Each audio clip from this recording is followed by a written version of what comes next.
Welcome back to another video. तो आइए देखते हैं, ये हमारे पास डेल का लैपटॉप है, इसके अंदर 5 बीप का प्रॉब्लम आ रहा है। तो हम देखते हैं कि इसको कैसे सॉर्ट आउट करेंगे। पहले मैं आपको चालू करके दिखाता हूँ मैं।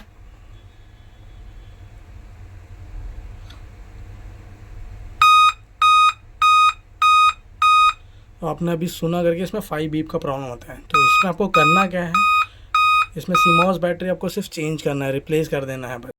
तो दोस्तों आप देख सकते हो मैंने लैपटॉप को ओपन कर दिया है। ये मदरबोर्ड है, ये CMOS बैटरी है। इसको निकालना है हमें, ये CMOS को, और मैंने उसको नए के साथ रिप्लेस कर दिया है, बस इस तरह। तो जैसे कि आप दोस्तों देख सकते हैं, लैपटॉप को मैंने असेंबल कर दिया है। अब इसे हम चालू करके देखते हैं।